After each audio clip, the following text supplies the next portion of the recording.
On the 24th of June 1947, Kenneth Arnold, an American aviator and a businessman, was flying near Mount Rainier in Washington state. He was searching for a transport plane that had gone missing in the area. He ended up seeing something extraordinary and strange, a series of 9 unusual objects flying in a V formation. He estimated their speed to be 2,700 kilometers per hour, 3 times faster than any aircraft at that time. He said they were moving side to side, occasionally flipping and darting around, and looked like saucers skipping on water. The news of his sightings hit the US media. The pilot had all the makings of a reliable witness, but the details of his observations were twisted. Media reports said he had encountered flying saucers. This was perhaps one of the biggest misquotes in history, but the term flying saucer became a household name in America. Soon everyone was scanning the skies for flying saucers. Reports started coming in from all over the world. There were nearly 853 flying disc sightings in 1947 alone. And they grew with time. This obsession turned into pop culture. It became fodder for Hollywood films, which linked the phenomenon with aliens. Now we call them UFOs, unidentified flying objects. Are they indeed extraterrestrial, controlled by visitors from another world? These questions have haunted our imagination for decades. We may now be one step closer to finding an answer. Hello and welcome to Gravitas Plus. I'm Palki Sharma Upadhyay. NASA is getting serious about UFOs. The new chief of the American Space Agency has asked scientists to investigate the existence of unidentified flying objects. This comes exactly 1 year after the US Department of Defense released 3 declassified videos. They showed US Navy pilots encountering what appeared to be UFOs. It was the first time the Pentagon formally acknowledged the existence of such videos. Now, lawmakers from all stripes are pushing hard for answers. Both Republicans and Democrats, who agree on almost nothing, have set aside their differences and are asking in one voice: what exactly is all the unexplained stuff flying in their airspace? A Pentagon report on this should be out any day now. NASA, too, has promised to find some answers. Let's tell you what we know. Starting with the object itself, what is a UFO? An unidentified flying object, a term that was coined by the US Air Force in 1953. They used it to describe any aircraft they cannot easily identify or explain.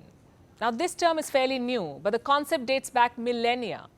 For thousands of years, people have reported seeing strange lights and objects flying through the skies. The first known mention is from 440 BCE in ancient Egypt, when the scribes of Pharaoh Thutmose III reported fiery discs floating in the skies. Then in 218 BCE, the Roman Republic recorded several sightings of phantom ships gleaming in the sky.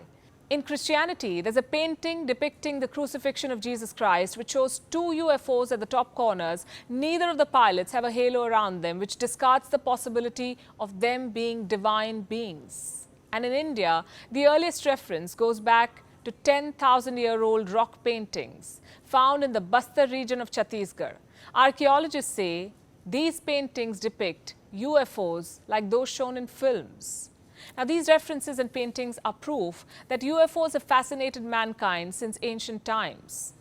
But there's no evidence to suggest that they belong to otherworldly beings.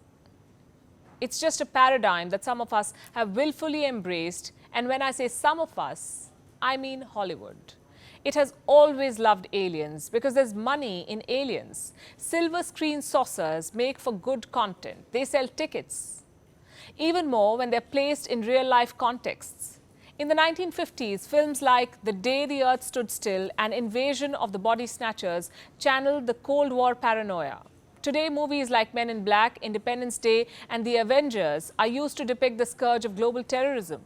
In some movies, aliens and UFOs are considerate. They come in peace. In some others, they come to annihilate the human race. They make for good cinema, no doubt, but they've also sensationalized the topic to such an extent that most people have started believing that aliens are really visiting us. Where do these most people live? Where else? The United States of America. A 2019 Gallup survey showed that 33% of American adults believe that aliens in UFOs have been visiting Earth. Another survey in the same year, nearly 50% said that successive American governments have been hiding something about UFOs. President Obama says that there is footage and records of objects in the skies. What do you think that it is? I would ask him again. Thank you. But how many Americans have seen a UFO? According to America's National UFO Reporting Center, there have been at least 90,000 sightings since 1905, with an average of 6 sightings per day, and some of them at the same time in the exact same place. On the 31st of October 2004, 77 people reported seeing a UFO in Chicago, Illinois.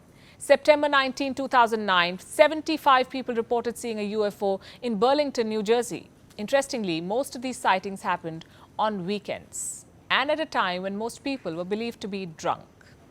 Look at this graph.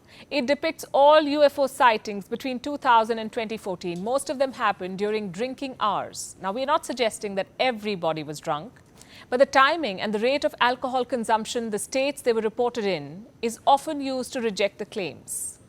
So what did these people see? In most cases, what they believed were UFOs turned out to be planes, clouds, or weather balloons, or celestial events like meteors and planets that seemed unusually bright. Most of these can be scientifically explained, and yet there are some unresolved mysteries. In 1954, a football match in Florence, Italy was disrupted. After unidentified objects were spotted above the stadium, tens of thousands saw something in the sky. What was it? Most testimonies say it looked like an egg-shaped object which glittered as it fell from the sky. Then in 1966, around 350 children and teachers at a school in Melbourne, Australia saw 5 planes surround a silver flying saucer. The planes tried to aerially herd the object for 20 minutes before it disappeared. Now, these were just a few examples. There are many, many more. A French UFO research group says that 3.5% of all UFO sightings remain unidentified and defy all explanations. 3.5% is not a small figure, especially not when you look at the kind and scale of investigations that have been carried out to find answers. America has conducted a total of 12 government-funded investigations on unidentified flying objects. Project Blue Book, Project Grudge, Project Serpo, Project Sign, Project Silverbug, to name a few. The United Kingdom has carried out 2 secret studies into UFOs: the Flying Saucer Working Party and Project Condign.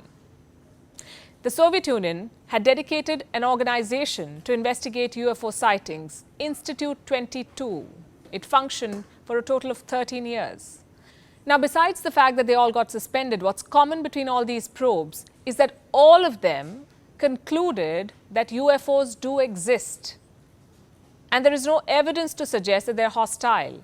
Some said they could probably be extraterrestrial beings that have no interest in making contact with humans.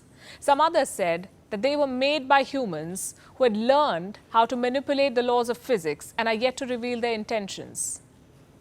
But these were all suggestions. None of the probes could find out exactly who and what was operating these objects.